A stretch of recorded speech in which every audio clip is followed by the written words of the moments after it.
그 전에요. 한 가지만 더 나누고 우리 말씀을 나누는 시간이 되기를 원합니다.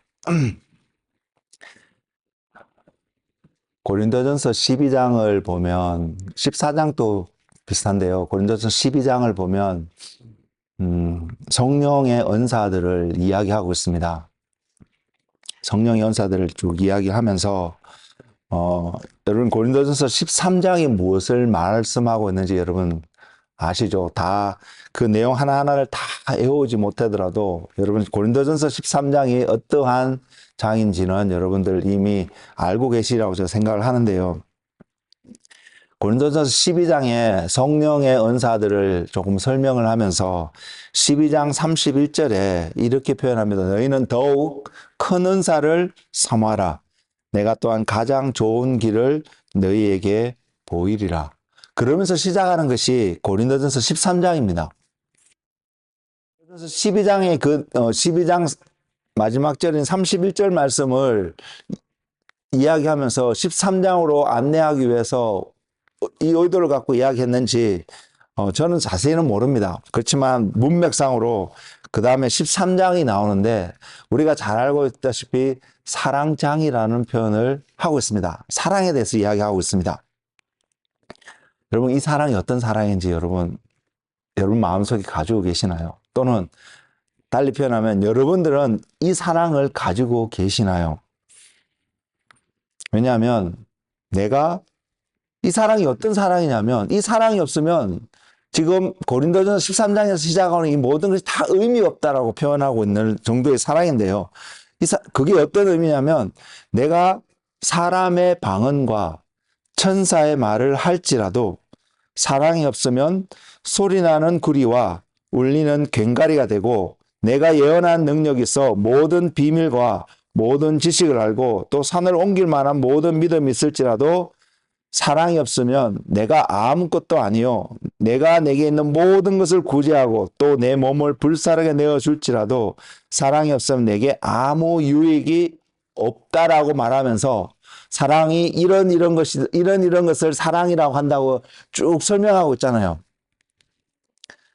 천사의 말을 하고 내 몸을 내어줄지라도 사랑이 없으면 아무 유익이 없다고 말하는 이 사랑.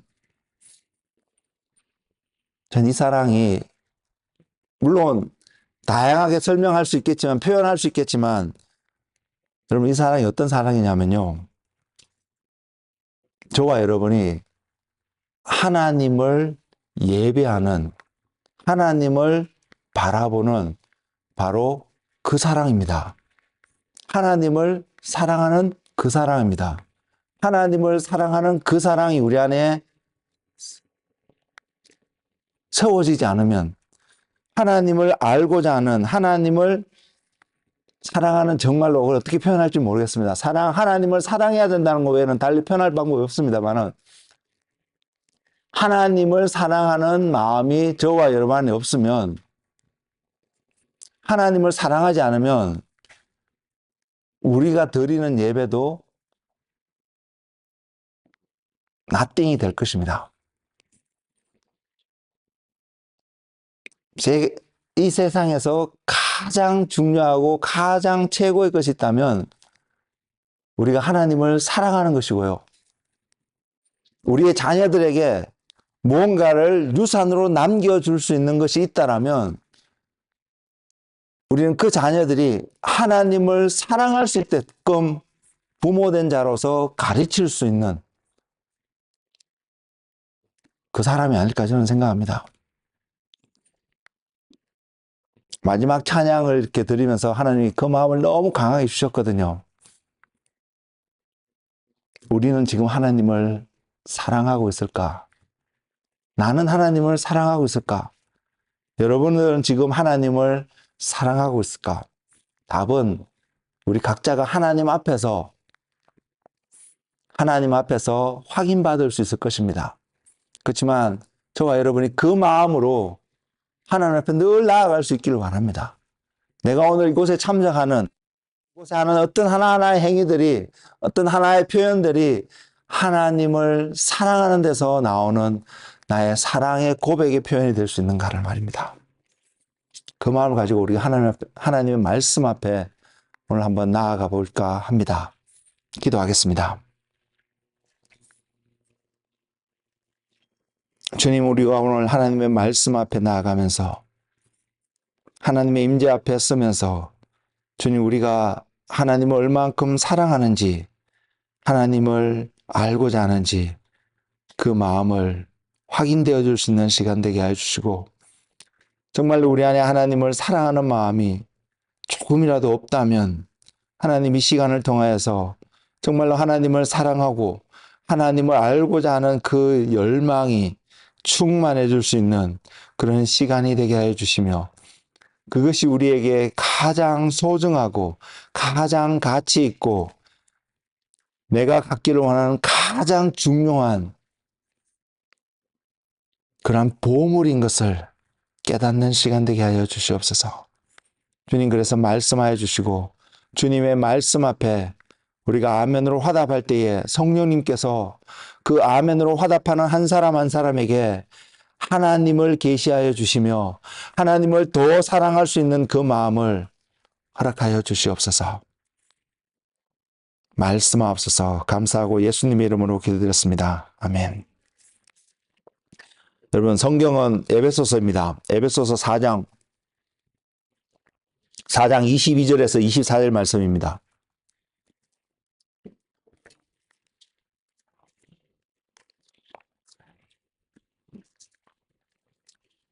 에베소서 4장 22절에서 24절 말씀이고요. 제목을 마음을 새롭게 함으로, 그래서 이 말씀을 통해서 저의 마음이, 여러분의 마음이 다시 한번 새롭게 되어지는 은혜를 경험하여서 하나님의 마음을 새롭게 하는 가장 중요한 하나의 목적은, 저와 여러분의 마음이 새로워야 되는 가장 중요한 목적은 그것을 통해서 하나님의 선하시고 기뻐하시고 온전한 뜻이 무엇인지를 아는 것입니다. 안다는 전제하에서, 그 전제는 저와 여러분이 그 말씀에 순종하는 삶을 살아갈 수 있다, 그 말씀에 합당한 믿음의 삶을 살아갈 수 있다는 것을 전제하고 그 표현을 드리는 것입니다. 그냥 난리조로서 주님을 아는 것이 아니라, 그 뜻을 아는 것이 아니라 하나님 뜻이 이것이네 하고 나와는 전혀 관계없는 자리에 서 있는 그 삶이 아니라 하나님의 뜻이 무엇인지, 그래서 그 뜻이 선하고 온전하고 기뻐하신 그 하나님의 뜻을 알므로 해서 저와 여러분 삶 속에 하나님의 나라가 이루어지는 축복이, 은혜가 충만하기를 예수님의 이름으로 축복을 드립니다. 찾으신 줄 알고 에베소서 4장 22절에서 24절 말씀을 제가 읽어드리겠습니다. 너희는 유혹의 욕심을 따라 썩어져가는 구습을 따르는 옛사람을 벗어버리고 오직 너희의 심령이 새롭게 되어 하나님을 따라 의와 진리의 거룩함으로 지으심을 받은 새 사람을 입어라. 아멘.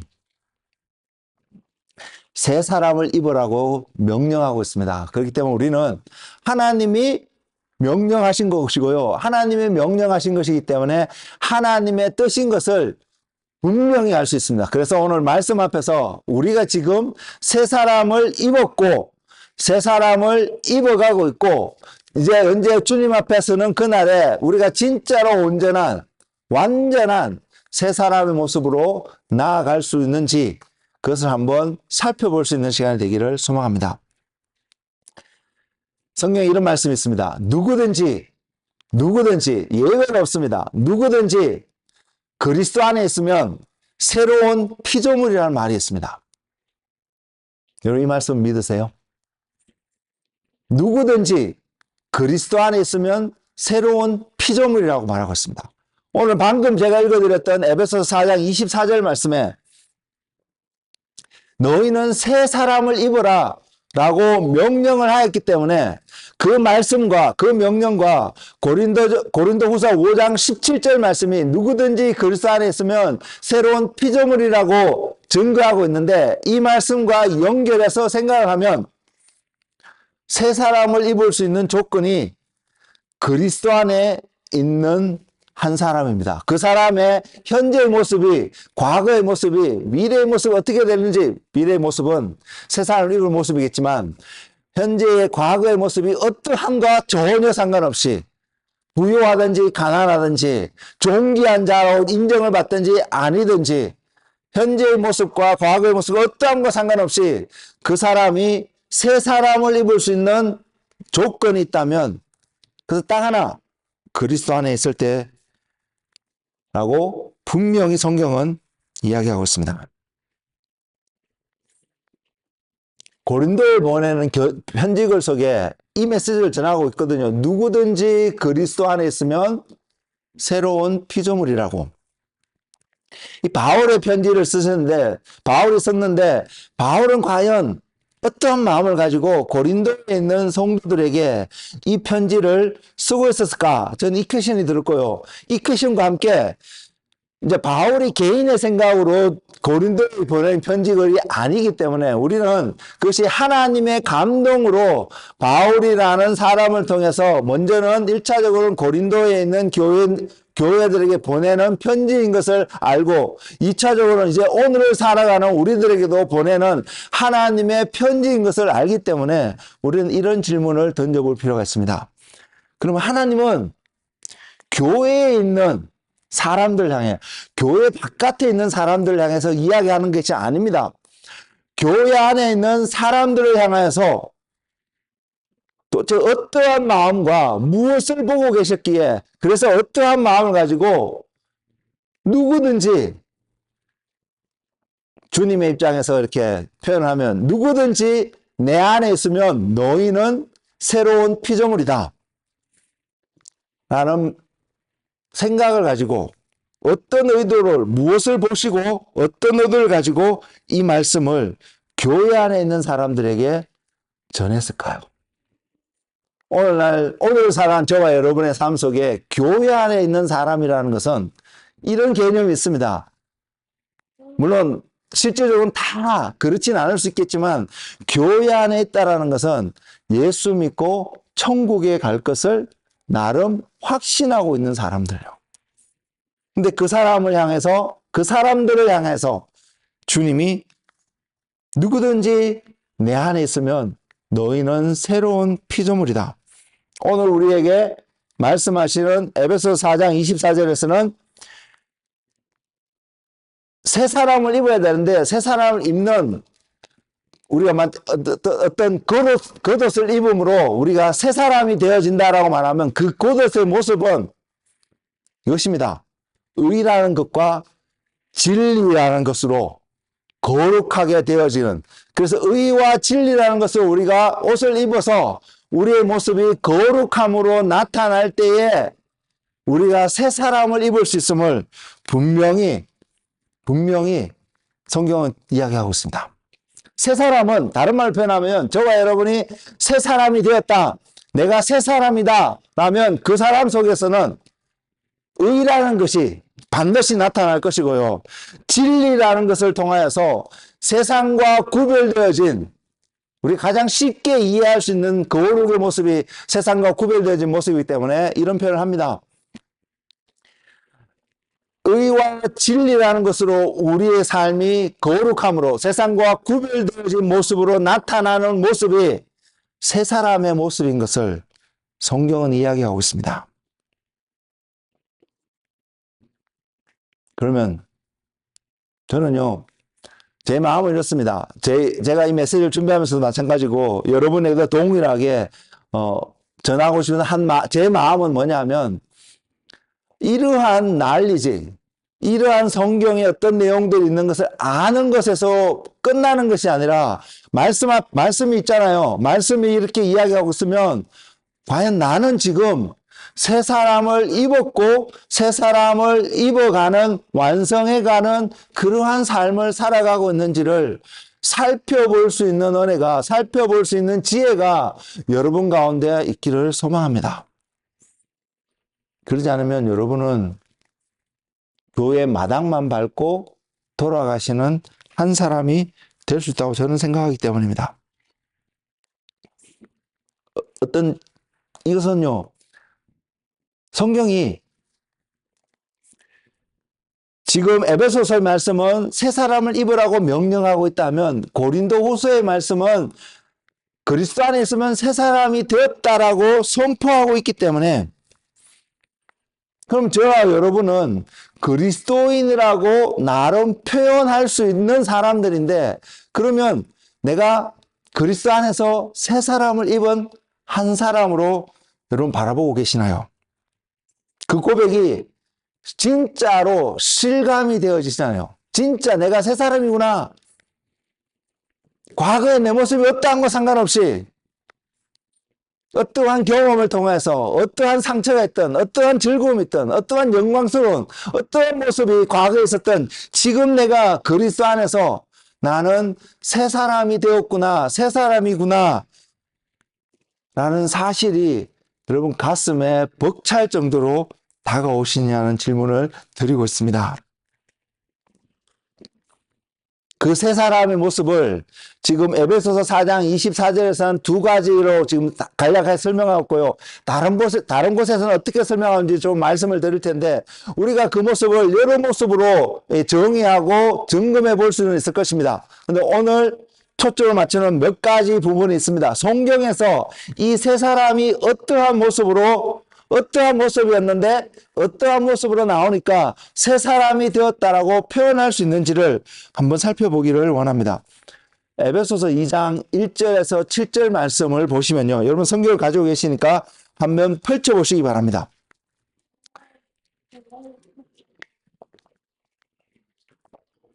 에베소서 2장 1절에서 7절입니다. 김충성, 지금 목사님 이야기하는 시간이야. 가만히 앉아서 너도 잘 들으세요. 에베소서 2장 1절에서 7절 말씀을 이렇게 보시면요. 먼저 이렇게 선포하고 있습니다. 그는 허물과 죄로 죽었던 너희를 살리셨도다. 여러분 이 말씀 믿으시나요? 예수 그리스도가 그를 지칭하고 있음을 분명히 알 수 있습니다.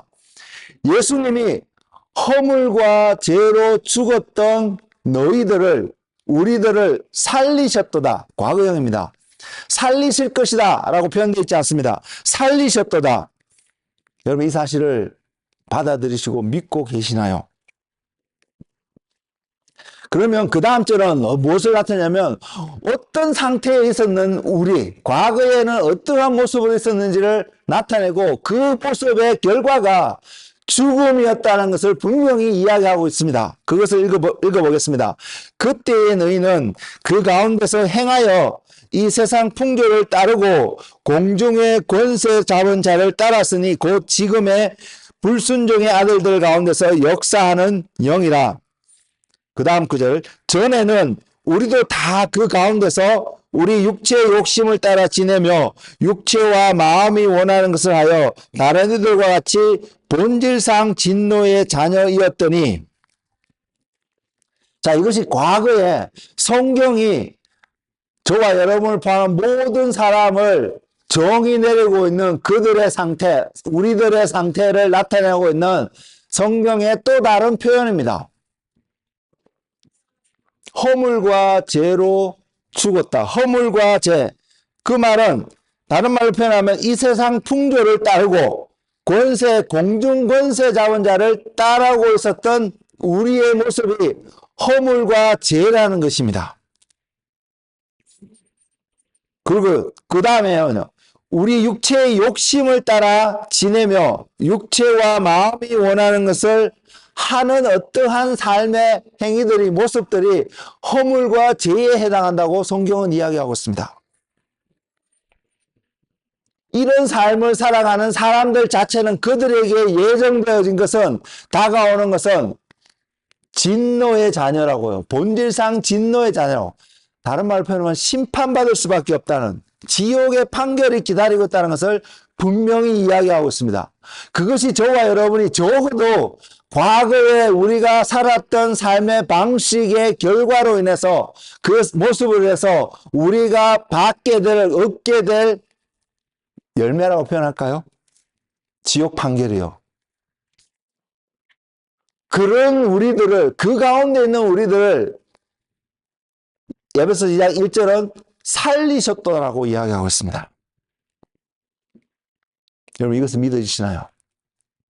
그리스도께서, 주님께서 저와 여러분을 과거에 이러한 소위 불순종의 영 가운데서 불순종하는 것이 순종의 삶이라고 착각하면서 살아갈 수 있도록 우리의 영향을 줬고 우리가 그렇게 살아가게끔 만들었던 모든 환경 속에서 우리를 끄집어내서 어둠에서 끄집어내서 빛의 나라로 옮기시고 우리로 하여금 생명을 주신, 그래서 오늘 저와 여러분이 이 자리에서 하나님을 예배할 수밖에 없게끔 하신 그 하나님의 말씀을 여러분 자신을 바라보면서 믿어지시나요? 지금의 여러분의 모습을 보면서 이 말씀이 믿어지시냐고 묻고 있습니다.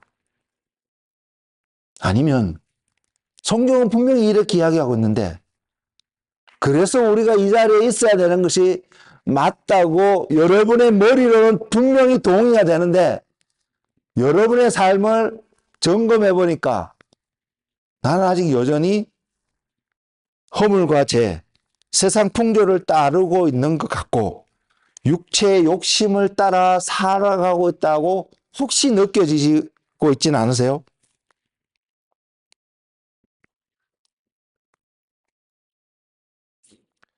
결론적으로 한 답을 먼저 드리겠습니다. 그리스도 안에 있으면 새로운 피조물이라고 했는데 이 새로운 피조물은요,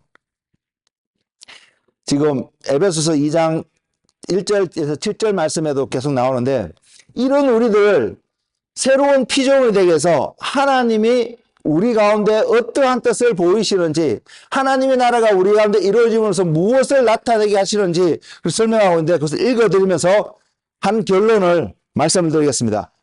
긍휼이 풍성하신 하나님이 우리를 사랑하신 그 큰 사랑을 인하여 허물로 죽은 우리를 그리스도와 함께 살리셨고 너희는 은혜로 구원을 받은 것이라. 또 함께 일으키사 그리스도 예수 안에서 함께 하늘에 앉히시니 이는 그리스도 예수 안에서 우리에게 자비하심으로써 그 은혜의 지극히 풍성함을 오는 8세대에 나타내려 하심이라. 하나님이 저와 여러분을 허물과 죄로 죽을 수밖에 없는 본질상 진노의 자녀의 삶을 살아갈 수밖에 없는 우리들에게 어둠에서 빛으로 옮기셔서 저와 여러분을 어떠한 사람이 되게끔 하셨는지 여러분 보고 계시냐는 것입니다. 이는 7절의 마지막 절에 이는 그리스도 예수 안에서 우리에게 자비하심으로써 하나님이 저와 여러분을 너무너무 사랑하셔서 우리의 허물을 다 덮을 만큼 사랑하셔서 그래서 저와 여러분을 향해서 기대하고 있는 것이 뭐냐면 하나님이 우리에게 부어주신 은혜의 지극히 풍성함을 오는 여러 세대에 나타내게 하려 하신다는 것을요. 이것이 우리 모두를 향한 하나님의 뜻인 것을 여러분 보고 계세요?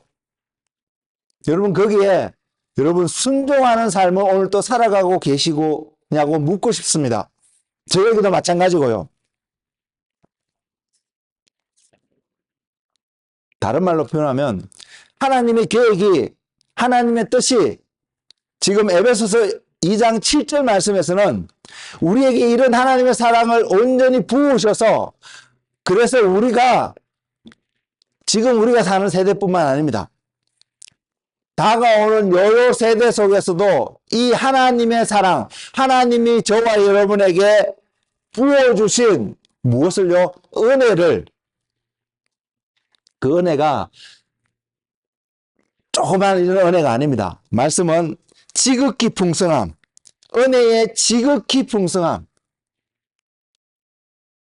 그것을 다가오는 여러 세대에 나타내려 하심이라는 것이 우리의 부르심인 것을 성경에 이렇게 이야기하고 있습니다. 여러분 인정하시죠? 성경이 분명히 이야기하고 있습니다.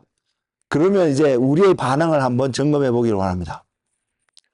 이 땅을 살아가는 저와 여러분의 그리스도인이라고 하는 사람들의 모든 삶의 기본적인 삶의 방법은 믿음입니다. 그렇죠? 인정하시죠? 그러면 우리가 가장 잘 알고 있는 믿음의 가장 기본적인 근본적인 하나의 정의는 히브리서 11장 11절에 나와 있습니다. 믿음은 바라는 것들의 실상이요 보지 못하는 것의 증거라고 말입니다. 저와 여러분 믿음이 있으면 믿음이 없어도 우리는 바라는 것이 있습니다.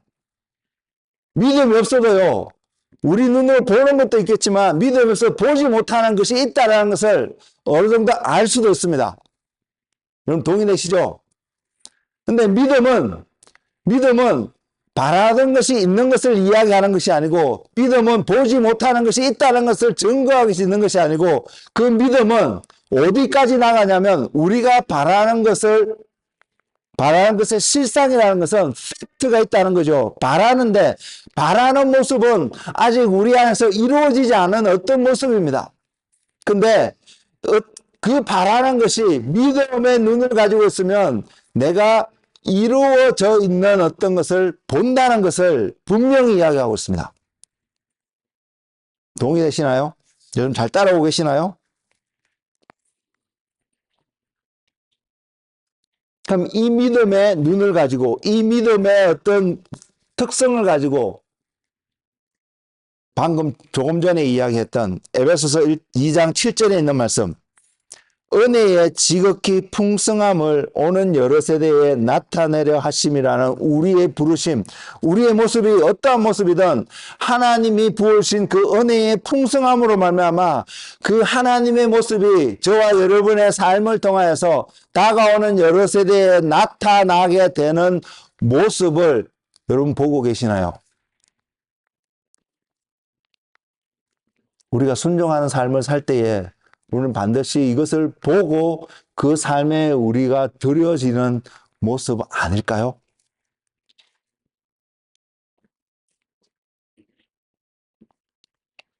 그렇게 볼 때예요.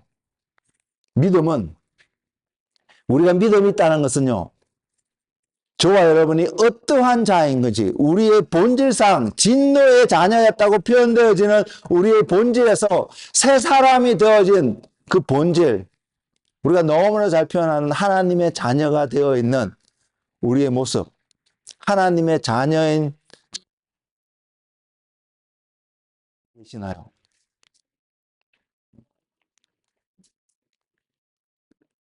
그리고 하나님이 저와 여러분을 하나님의 자녀가 되게끔 부르신 그렇게 만드신 하나님의 마음을 하나님의 뜻을 여러분 보고 계시나요? 가지고 계시나요?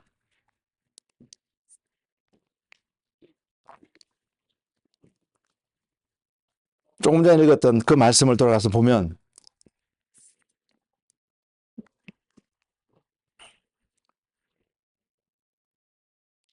허물로 죽은 우리를 그리스도와 함께 살리셨고 또 함께 일으키사 그리스도 예수 안에서 함께 하늘에 앉히셨으니 저와 여러분 지금 하늘에 주님과 함께 앉아있는 그 모습을 여러분 믿음으로 보실 수 있나요?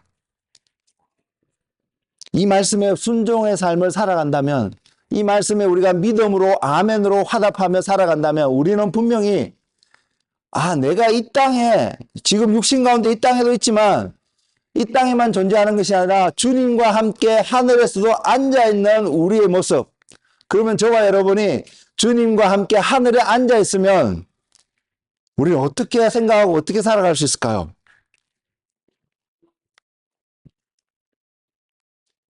지금 우리의 삶이 현재 저와 여러분이 나름 스트러글링도 있잖아요. 이런 삶을 살면서 살아가는 우리의 삶이 주님과 함께 하늘에 앉아있는 자의 삶의 모습이라고 여러분 고백하실 수 있으신가요? 반대로요. 우리가 주님과 함께 하늘에 앉기 전에 우리의 삶은 세상 풍조를 따르는 삶이고 공중 권세를 잡은 자를 따르는 삶이고 허물과 죄 가운데 살아가는 삶인 것을 여러분 인정이 되시나요?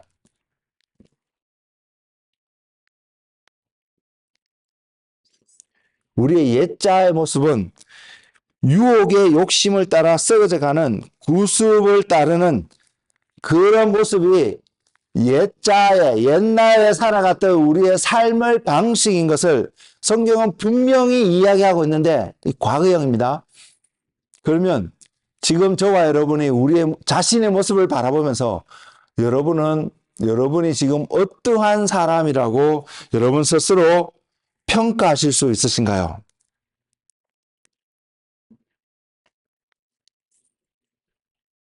저는 이제 우리가 어느 때보다도요, 더 내가 그리스도와 함께 하늘에 앉았다라는 사실이 더 와닿아져서 그 말씀을 붙잡고 주어진 하루하루를 살아갈 수 있는 은혜가 충만하기를 원합니다. 왜? 은혜의 풍성함, 지극히 풍성함이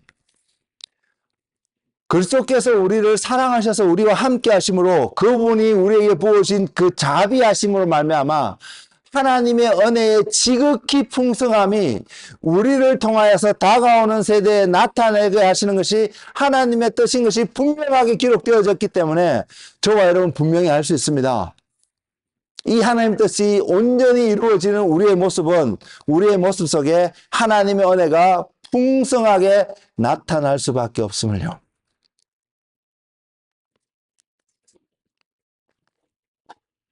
그리고 그 자리를 바라볼 수 있는, 만일 지금까지 성령은 분명히 이렇게 해왔는데 내 자신을 보면서 아닌데 나는 여전히 어떤 육체를 따르는 육체의 욕심 속에서 내 삶이 스트러글링하고 있는, 갈등하고 있는 모습을 보게 되는데, 그래서 공중권세를 따르는 것 같고 생명이 있는 것 같은데 생명 없는 것처럼 살아가는 것 같고, 어떤 그런 모습이 보여진다면, 그런 것이 느껴진다면 우리에게는 적어도 이거 하나가 부족하다고 말씀드릴 수 있습니다.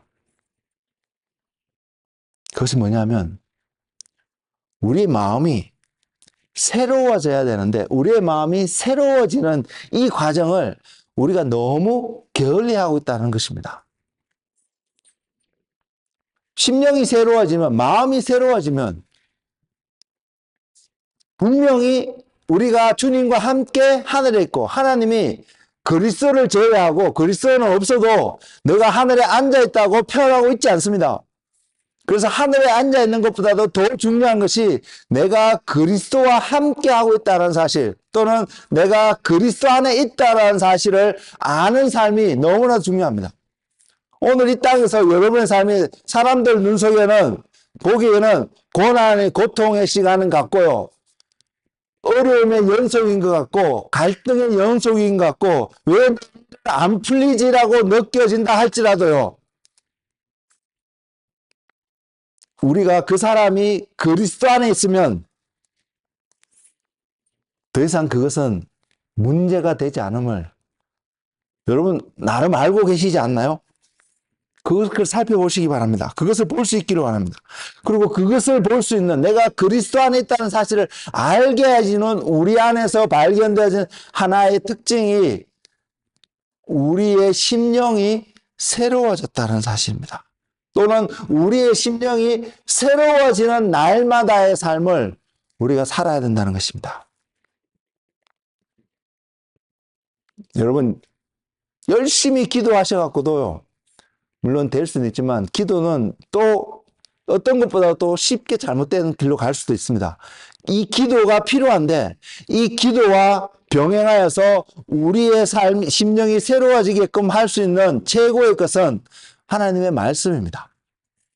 여러분 말씀을 통해서, 그 말씀을 통해서 우리를 자꾸 먹임으로 저와 여러분의 마음과 생각들이 날마다 새로워질 때요, 그래서 그 상황에서 기도의 자리에 가게 되면 하나님이 여러분에게 들려주신 오늘의 만나가 될 수 있는 여호와 입에서 나오는 음성이 들려지게 될 것이고요, 우리는 그 음성 때문에 생명 안에서 하나님이 우리에게 부으신 은혜의 지극히 크심 가운데서 살아가는 우리의 삶이 될 수 있을 거라는 것입니다. 여러분 이 삶이 그리스도인의 삶인 것을 여러분 바라보고 계시나요?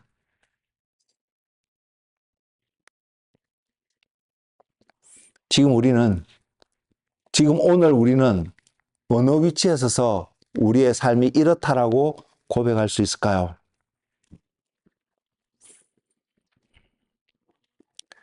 사랑하는 성도 여러분, 믿음은 그래서 순종의 삶을 산다고 말하는 그 삶은 날마다 일어나는 삶 속에서 우리가 얼마만큼 하나님 말씀에 합당한 삶을 사느냐가 우리가 믿음의 삶을 살아간다, 순종의 삶을 살아간다 라고 고백할 수 있을 거라고 생각합니다.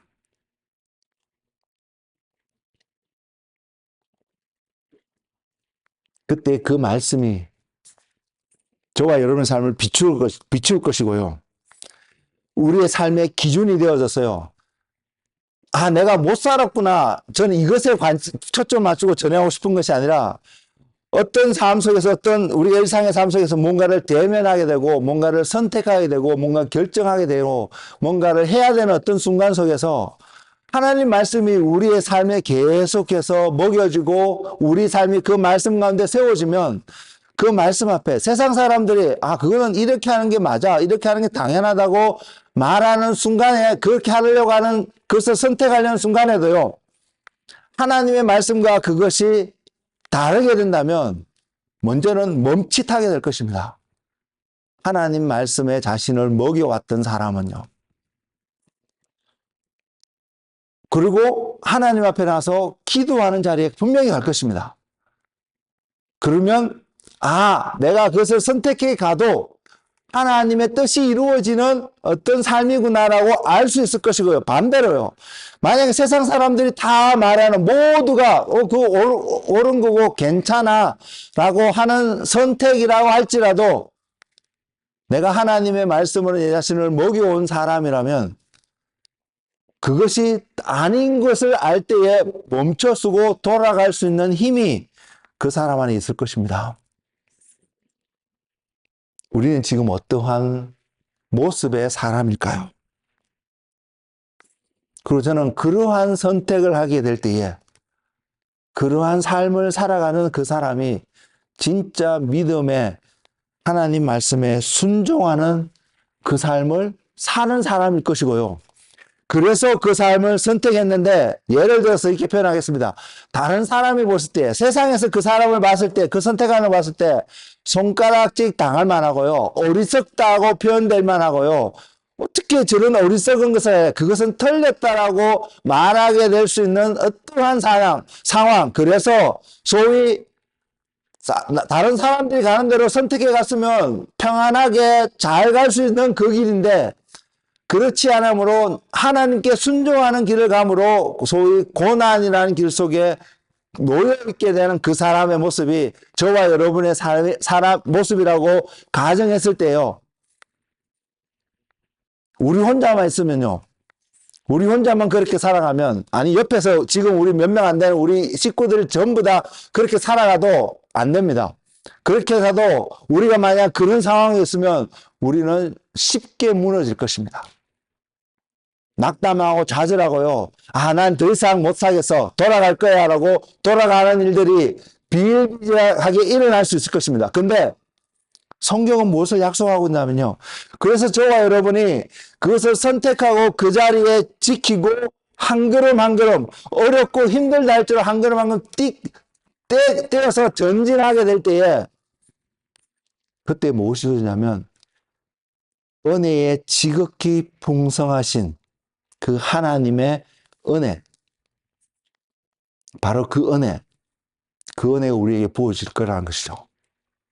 그래서 그 은혜가 부어지면요, 우리가 그냥 눈물만 흘리고 하나님이 내 삶을 인정하는구나 라고 해서 끝나는 것이 아니라요, 그 은혜가 부어지면 그 은혜는 우리가 그 모든 고난이라고 말하는, 어렵다고 말하는 그 모든 것을 지나갈 수 있는 능력이 된다는 사실을 여러분 보고 계시나요? 하나님 은혜는 그래서 능력입니다. 성령님께서 주님께서 제자들에게 이렇게 말씀했죠. 예루살렘에서 기다리라고, 내가 너희에게 약속한 성령을 보내줄 때까지 기다리라고 말하면서 성령이 임하시면 방언을 받고 이렇게 표현하지 않으셨습니다. 성령이 임하시면 예언할 거라고 이야기하지 않으셨습니다. 성령이 임하시면 병든 자를 고칠 거라고만 이야기하지 않으셨습니다. 성령이 임하시면 권능을 받을 거라고 이야기했습니다. 우리 안에 성령이 있다는 것은 바로 하나님의 능력이 나타날 수 있는 그 자리에 저와 여러분이 있다는 사실입니다. 그것은 우리 오늘 시간 믿음을 통해서 하나님 말씀 안에서 우리 자신을 스트레칭 아웃하는 그런 시간이 되기를 소망합니다. 그래서 우리는 넘어져서 좌절하고 낙담하고 그래서 아파하는 존재가 아니라 하늘의 하나님과 주님과 함께 앉아있고 하나님과 함께 하기 때문에 사람들 눈에 넘어지는 것 같고 죽어가는 것 같지만 꼬꾸라지지 않고 다시 일어날 수밖에 없는 것이 그리스도인 것을, 여러분 그것을 믿음으로 바라보고 계시나요?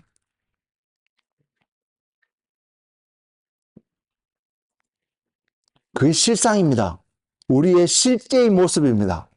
하나님이 우리에게 주시고자 하는 하나의 우리의 본질적인 이제 본질이 바뀌었기 때문에 새 사람을 입은 자이기 때문에 우리에게 보이시고 있는 그 하나님의 약속이고 우리에게 나타날 수밖에 없는 증거이고 에비던스이고 팩트이고 사실인데 우리가 그걸 보고 계시나요? 그 보는 것이 믿음입니다. 보는 것이 믿음입니다.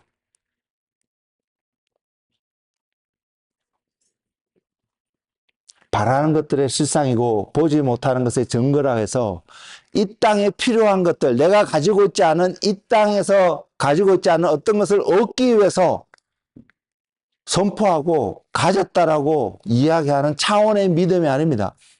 하나님은 우리에게 그런 것도 주실 것입니다. 믿음이란 통로를 통해서. 근데 저는 히브리서 11장 1절 말씀을 다시 한번 말씀을 준비하면서 묵상하겠다고 보게 됐는데 영적이신 하나님, 영이신 하나님, 그 하나님께서 하나님의 자녀들이, 당신의 자녀들이 믿음으로 살아가는데 이 땅에서 필요한 어떤 것을 가지고 있지 않은 어떤 것을 얻기 위해서 믿음을 요구하셨다라고만 생각이 되지 않다. 근데 우리는 믿음이라는 것을 통해서 이 땅의 것을 하나님께 구하고 있지는 않은가요? 만일 그렇다면 하나님과 줄서 우리는 초점이 틀렸다는 사실을 저는 발견했습니다.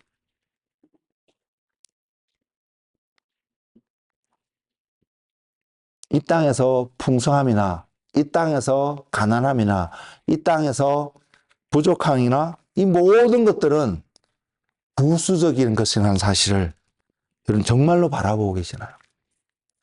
스스로를 위로하기 위해서, 자족하기 위해서, 내가 갖고 있지 않은 내 삶이 돼서 스스로를 위로하기 위해서, 내 열심히 가지려고 했는데 못 가져서 이렇게 자족하기 위해서 말씀을 인용하는 것이 아니라 진짜 나의 본질이 내가 그리스도 안에서 그리스도와 함께 십자가에, 그리스도와 함께 하늘에 앉아있다는 사실이 너무나 느껴지고 너무나 보여지기 때문에 지금 현재 이 땅에서 내가 가지고 있는 어떤 것들이 더 이상 저와 여러분의 삶을 붙잡을 수 없는 그것을 알기 때문에 고백하고 있는 삶이냐는 것입니다. 그런 삶은 분명히 하나님과 하나님 아버지와 성자이신 예수 그리스도와 또 성령이신 바로 그분과 항상 함께하는 어떤 삶을 살아갈 것입니다. 이 시대는 마지막 시대라고 분명히 알려진 시대입니다. 그래서 유튜브보다도 많은 이야기를 합니다. 어떤 이야기들요? 이 시대는 지금 이런 일들이 일어나고 있기 때문에 마지막 시대야. 지금 일어나고 이런 일들은 마지막에 관련해서 이런 것과 관련됐기 때문에 말씀에 이런 것과 말씀에 이런 부분이 이루어지고 있기 때문에 이 시대는 마지막 시대야. 여러분, 그것을 안다고 여러분의 믿음이 바뀔까요? 아니, 그것도 알 필요가 있습니다. 모르는 것은 어리석은 것이고요. 그것을 분명히 알 필요가 있는데, 그것보다 더 중요한 건 뭔지 아세요? 이 시대가 어떠한 시대인 것을 아는 것보다도 더 중요한 것은 저와 여러분 삶 속에서 더 나타나기를 원하는 소망이 뭐냐면, 무엇이 필요하냐면, 주님을 아는 마음입니다. 하나님을 아는 날리지. 하나님을 아는 지혜. 이것이 더 중요하다는 사실을 여러분 알고 계시나요? 그렇기 때문에 하늘에 앉는 것도 중요하고요. 우리가 다가오는 세대를 향해서 하나님의 지극히 크심을 드러내는 그 삶으로 부르심을 받다는 것도 너무나 소중하고요. 이 땅을 내게 주소서 해서 내가 이 땅을 하나님 나라로 바꾸는 것도 너무나 소중한데 가볍게 여길 수 없는 상황들인데 그것보다도 더 중요한 것이 내 안에, 여러분 안에 그리스도를 아는 지식이 그리스도가 어떠한 분인지 충만함이 나타나는 거. 그럴 때예요. 고린도전서 13장에 나오는 그 사랑을 온전히 경험하면서 여러분 그 사회에서 이 땅에서 믿음의 여정을 완수할 수 있을 거라고 믿습니다. 여러분 그것을 바라보고 계시나요? 여러분이 그것을 보고 계실 때에 그것을 믿음을 통해서 그것을 느끼고 계실 때에 그래서 우리의 삶이 온전하지 않는 것을 바라보면 저와 여러분 무엇을 할 수 있을까요? 그때에 회개하고 돌이키는 삶을 하나님 앞에 기도함으로 눈물로 때로는 간구하면서 나아가지 않을까요?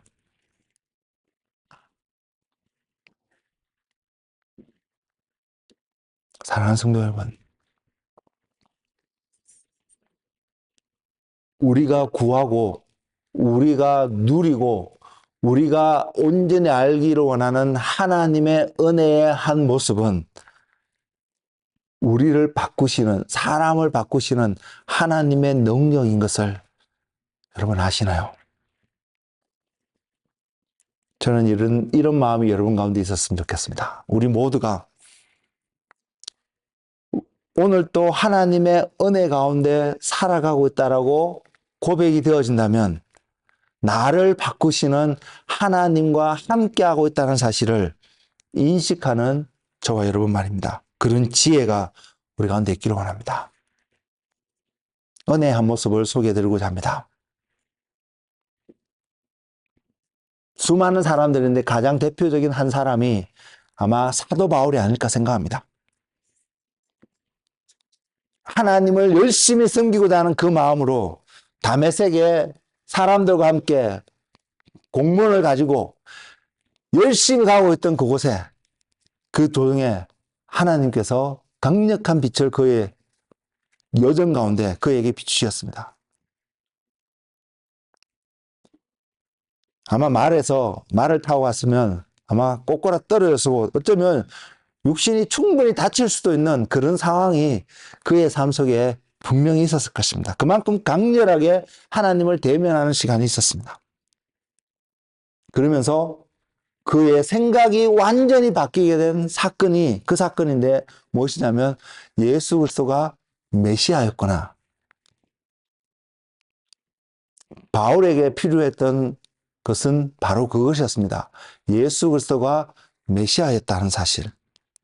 그래서 그가 완전히 삶을 180도 바꾸게 되는 것이 예수 그리스도가 메시아였다는 사실을 알 때였습니다.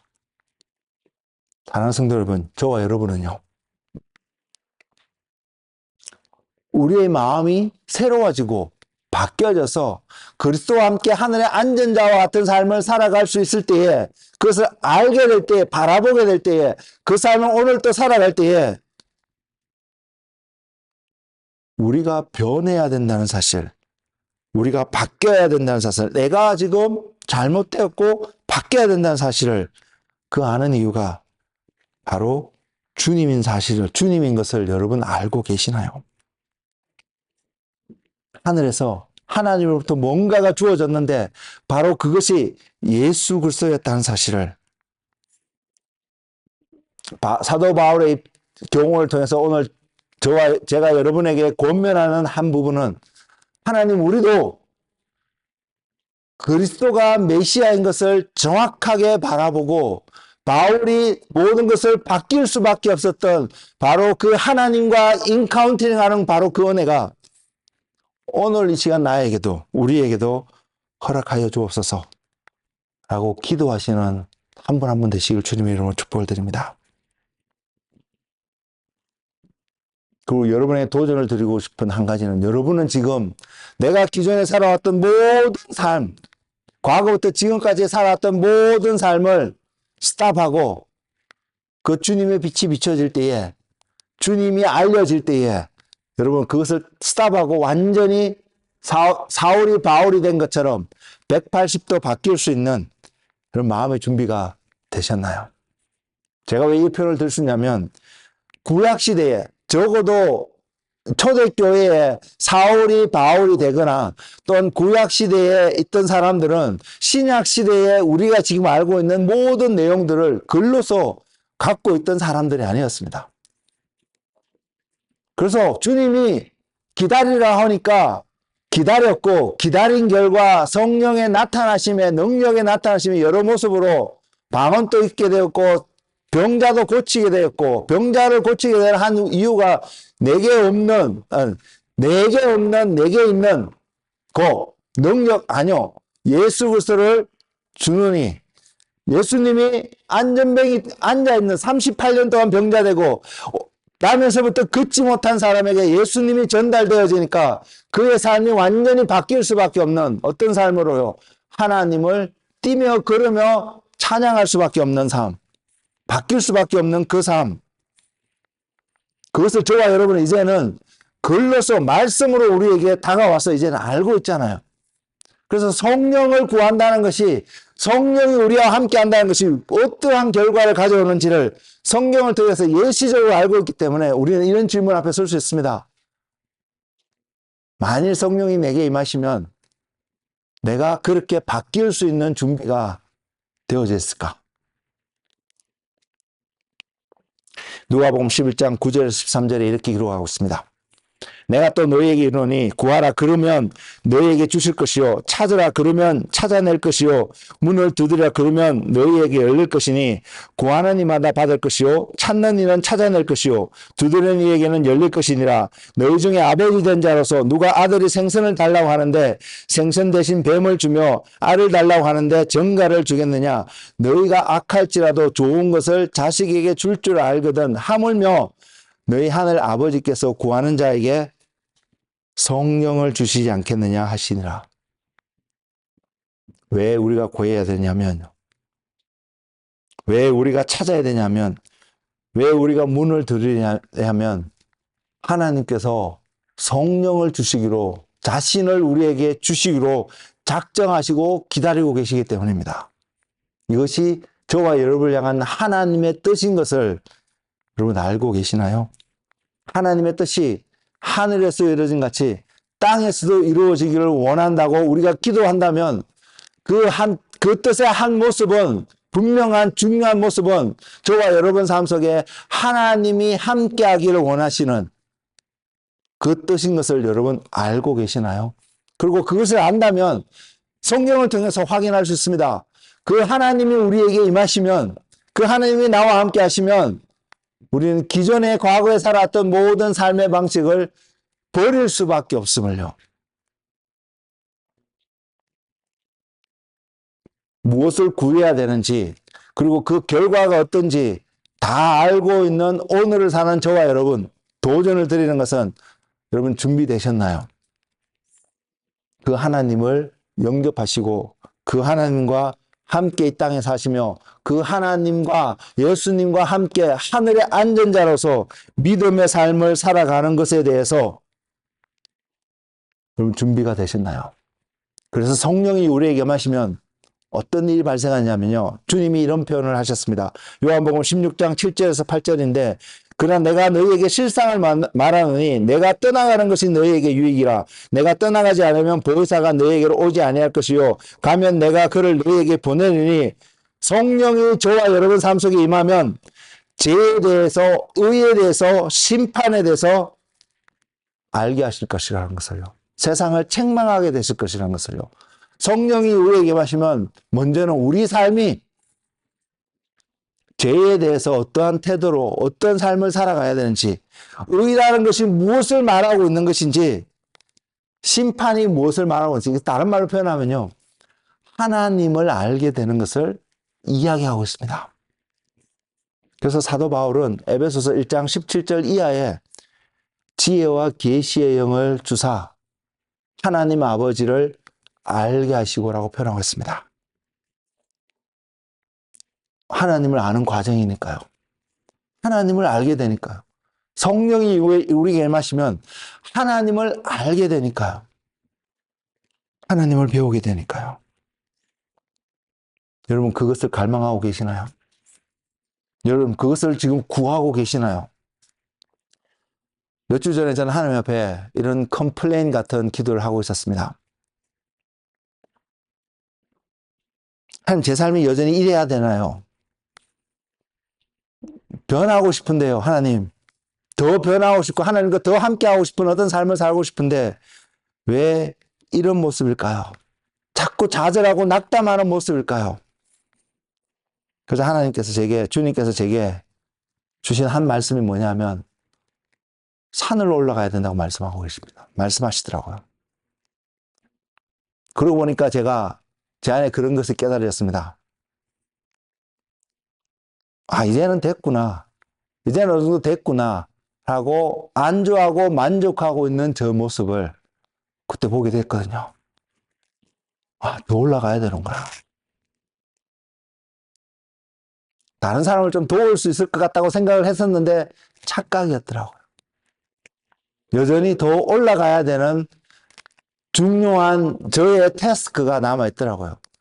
그 말은 우리 함께 공동생활하는 공동체 교회를 이뤄서 살아가는 저와 여러분 모두가 지금보다 더 힘을 내서 여호와의 산에 꼭대기에 올라가는 그 삶을 살아야 한다는 것입니다.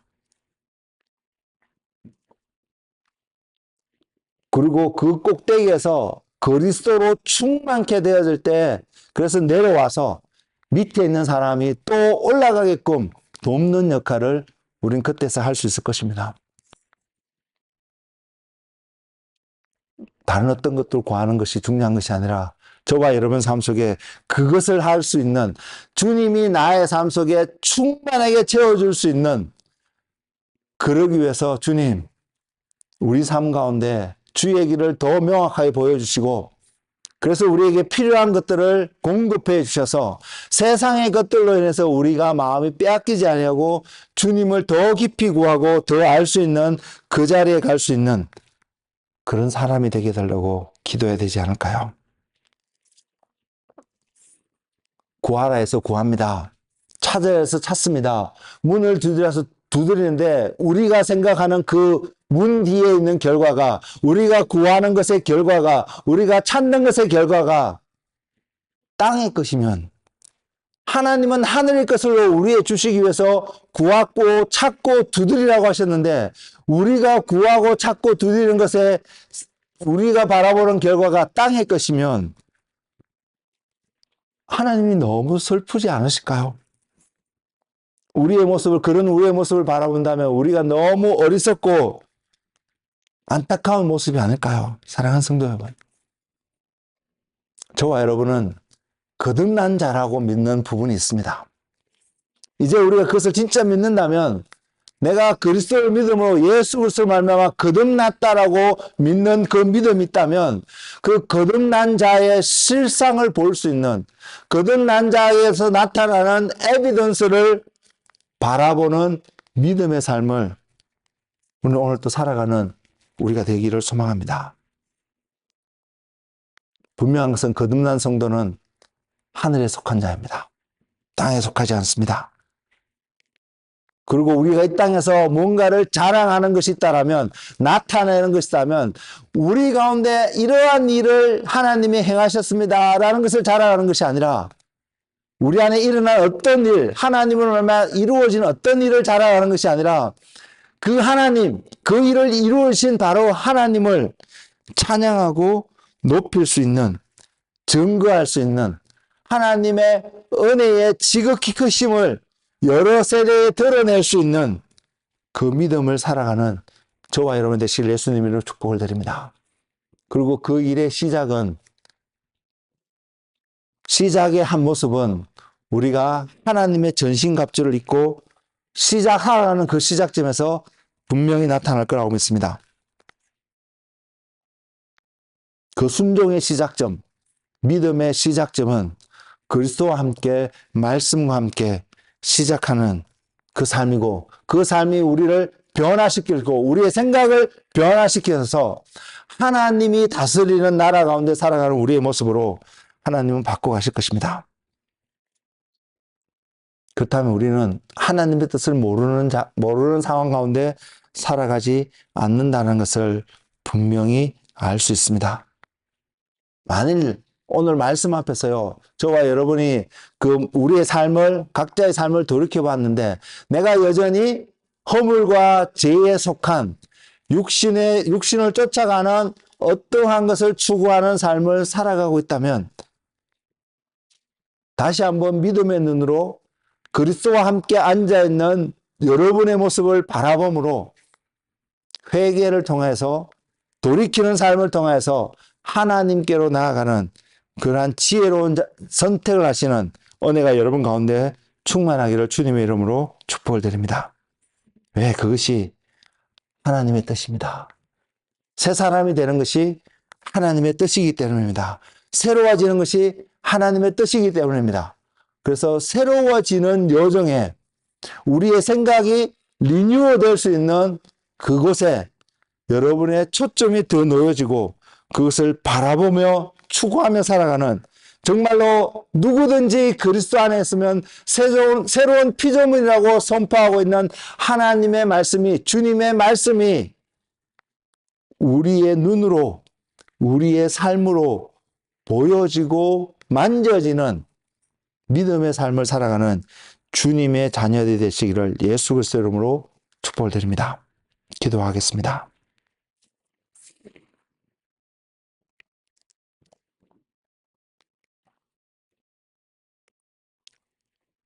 우리는 오늘 이 시간 주님 앞에 정말로 결단과 현실을 하는 시간이 되기를 소망합니다.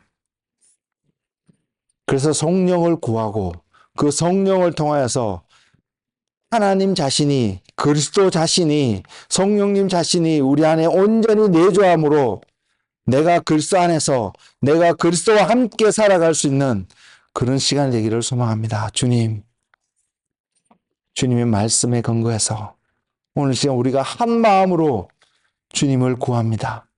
성령을 구합니다. 주의 이름을 부를 때에, 주님의 이름으로 부를 때고 부르고 구할 때에 주님 이 시간 이곳에 찾아와 주셔서 주님의 손으로 한 사람 한 사람에게 안수하여 주시고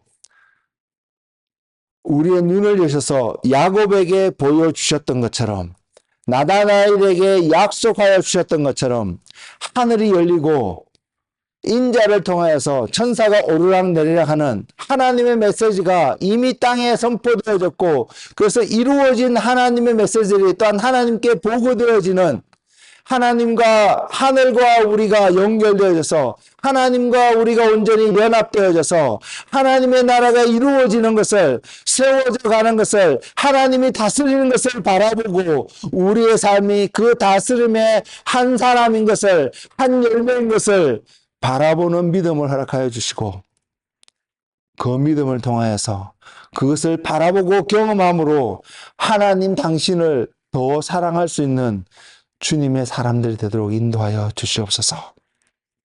주님, 그래서 그 힘의 위력으로 역사하심에 따라 믿는 우리에게 베푸신 능력의 지극히 크심이 어떠한지를 깨달아서 주님과 온전히 동행하는 믿음의 사람이 되게 하여 주시옵소서. 예수님의 이름으로 기도드렸습니다. 아멘.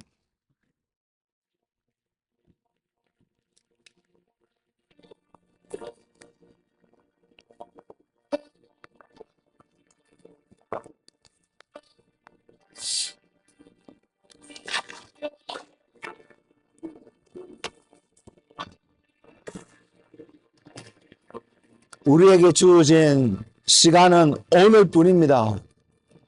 우리는 오늘 주님이 약속하신 것을 부여받음으로 하나님과 함께, 주님과 함께 하늘에 앉아서 다스리는 자로서 하나님이 저와 여러분의 삶 속에서 이루어 가시기 원하는 그 하나님의 영광을 나타내는 자리에 헌신하고 그 하나님께서 여러분의 삶을 인도하시는 은혜의 자리에 가는 선택을 하는 여러분 되시기를 주의 이름으로 축복을 드립니다. 주님, 임하여 주옵소서. 주님, 이곳 가운데 임하여 주시옵소서. 막연하게 입술로만 외치고 고백했던 믿음의 모습들로 살아가는 것이 아니라 주님, 이제는 우리가 입술로 고백하는 그 믿음의 실체를 보는 은혜가 있게 하시고 그 실체로 말미암아 내가 바로 그리스도 안에서 본질상 진노의 자녀였던 내가 그리스도 안에서 새로운 피조물이 되었구나, 새로운 피조물답게 살아갈 수 있도록 주님 이 시간 성령으로 충만케 하여 주시옵소서. 주님 당신을 우리에게 충만하게 임하셔서 이제는 우리가 우리의 뜻을 이루어가는, 우리의 생각대로 살아가는 것이 아니라 하나님의 뜻을 이루어가는, 성취하고 하나님께 그 모든 영광과 찬송을 드리는 그 삶을 살아가는, 그것을 선택하며 살아가는 지혜로운 자되게 하시옵소서. 주님, 주님,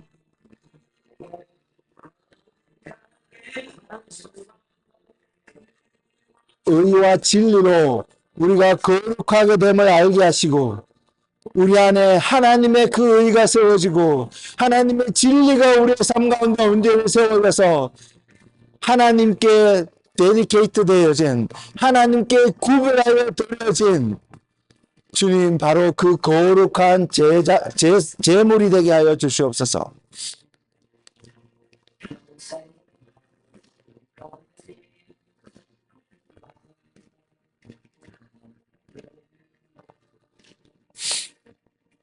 그래서 주님 이 시간 기도하는 주님의 자녀들의 기도 하나하나에 주님 응답하여 주셔서 하나님이 그들 가운데 내가 바로 너의 하나님이다, 내가 바로 I am who I am이라고 다가가셨던, 스스로 계신 하나님이라고 소개해 주셨던 여호와 하나님이 오늘 우리 이 시간 주님을 구하고 기도하는 이 시간 가운데 확정되어지고 보여지고 깨달아지고 경험되어지는 그 은혜를, 그 지극히 크신 주님의 은혜를 알게 하여 주옵소서.